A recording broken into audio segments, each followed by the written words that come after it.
안녕하세요. 오늘은 성경에서 말씀하고 계시는 이 안식일이 가지고 있는 예언적인 의미에 대해서 여러분들과 함께 나누어 보는 첫 번째 시간을 가져보도록 하겠습니다.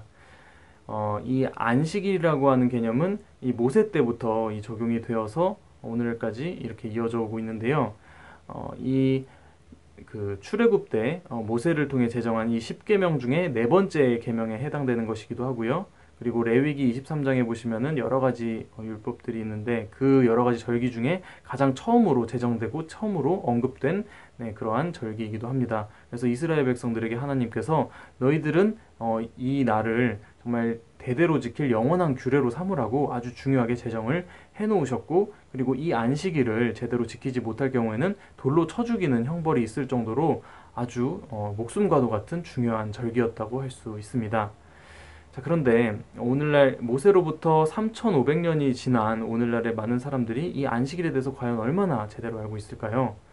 이것을 제대로 알지도 못할 뿐더러 이것에 대해서 크게 관심조차 기울이지 않는 그러한 현실이라는 것입니다. 왜 그러냐면 결국에는 우리가 이 신앙을 하기에도 너무 바쁜데 이런 것까지 알아야 돼? 이런 생각을 가지고 있는 것이죠. 이것을 알아봤자 우리의 삶에 크게 상관이 없다고 생각을 하기 때문이라는 것입니다. 하지만 하나님께서 이런 율법을 정해 놓으시고 오늘날까지 이것을 전파해 놓으신 데는 다 이유가 있다는 것이죠. 이 안식일이 오늘날 바로 적용되는 법은 아니라고 할지라도 이 안식일에 적용을 해 놓으셨을 때 이것에 해당하는 이 안식일에 담겨 있는 이 의미와 이러한 그 정신과 이 사상은 오늘날을 살아가고 있는 우리 신앙인들한테까지도 영향력을 줄 수 있는 그런 오늘날의 신앙인들에게도 이 삶의 유효한 가르침이기 때문에 이 안식일의 절기가 오늘날까지 전수되어 온 것을 우리는 알아야만 하겠습니다. 자, 그런데 우리가 안식일이라고 하면 가장 먼저 무엇을 떠올릴까요? 아마도 일요일이냐 토요일이냐 이런 요일 개념을 먼저 생각을 할 것입니다. 하지만 이 요일이라는 그것도 본질적이지 못하다는 거예요. 오늘날 개신교의 사람들은 일요일을 안식일로 삼아서 지키고 있고, 그리고 유대인들이나 아니면 안식교 사람들은 토요일을 안식일로 지키고 있습니다. 그래서 어떤 요일이 누가 옳은지에 따라서 이것을 논쟁을 하고 논란을 벌이고 있는데 이것은 아무 의미가 없다는 것입니다.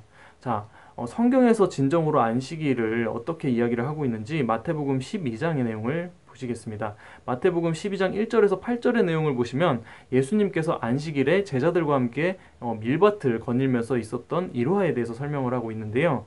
이 예수님께서 제자들과 함께 남의 밀밭을 거닐다가 시장을 하시고 배가 고프셔서 남의 밀밭에서 밀서리를 하는 그러한 내용이 있습니다. 근데 그 장면을 목격한 바리새인들이 이 예수님과 제자들에게 정죄를 막 하는 거예요. 그러니까 예수님께서 반론을 하시는데 어떻게 하시냐니까 이 안식일에 이 성경의 율법에서 다윗이 이 사울 왕을 피해서 도망칠 때 이 안식일에 성전에 들어가서 진설병을 먹었는데 그것이 죄가 되지 않았다. 그러면서 그 내용을 알지 못하냐 하면서 대제사장이 안식일에 성전에 들어가 안식을 범하여도 그것은 죄가 되지 못한다는 것을 너희가 율법에서 읽지 못하였느냐. 그렇게 말씀하시면서 내가 너희에게 이르노니 성전보다 더 큰 이가 여기 있느니라. 인자가 안식일의 주인이니라 라고 말씀을 하신다는 거예요. 그러니까 이 말인즉슨 예수님께서 안식일의 주인이라는 것이고 이 성경에 안식일이 예언하고 있는 실체가 있는데 그 실체로 오신 메시아가 바로 예수님 자신이라는 것을 당당하게 선포하고 계신다는 것입니다.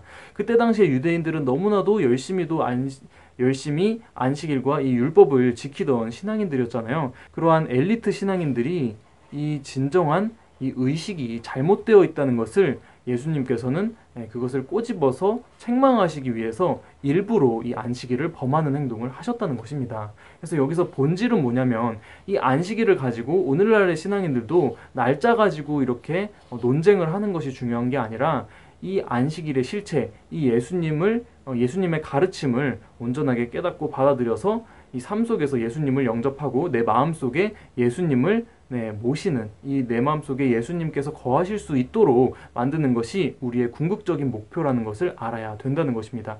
자, 히브리서 10장 1절에도 보시면 율법은 장차 있을 좋은 일의 그림자요 참 형상이 아니므로 해마다 나오는 네, 해마다 늘 드리는 바 같은 제사로 나오는 자들을 언제든지 온전케 할 수 없으니라라고 말씀을 하고 계시는 것입니다. 그러니까 장차 있을이라는 것은 이 미래의 시점을 두고서 이렇게 이야기하고 있다는 것입니다. 그러니까 이것은 그때 당시의 사람들한테 중요한 것이 아니라 실질적으로는 미래에 있는 사람들한테 중요한 정보라는 것을 알리고 있는 겁니다. 그러니까 미래에 메시아가 오실 것을 미리 준비하고 있으라는 의미인 것이고, 오늘날로 따지면 재림의 예수님을 기다리는 신앙인들에게 이것을 준비하라는 그런 메시지인 것입니다. 그리고 좋은 일이라고 하는 것은 결국에는 누구겠어요? 당연히 예수님이라는 것을 의미하고 있는 것이겠죠.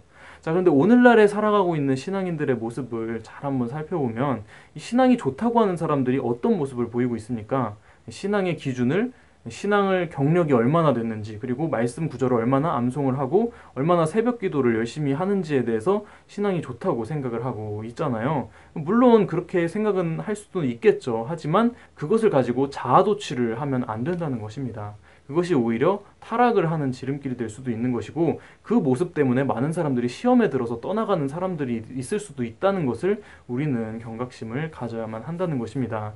우리가 진정으로 교회 개혁에 대해서 이야기를 하고 있는데, 그것을 주장하기에 앞서서 우리가 진정으로 하나님께서 원하는 신앙을 하고 있는지를 우리가 돌아봐야 하는 것이고, 자기 방식에 미련한 신앙에 빠져 있는지 있지는 않는지를 늘 날마다 점검을 해야 된다는 것입니다. 그러한 마음을 낼 때 진정으로 성령께서 도우시고 진정한 심령 창조의 이 변화의 역사가 가능하다는 것입니다. 우리가 진정으로 말씀을 회복해서 진정으로 하나님께서 이 선포되는 말씀에 비추어서 변화를 이룰 수 있는 저와 여러분들이 되었으면 좋겠습니다. 감사합니다.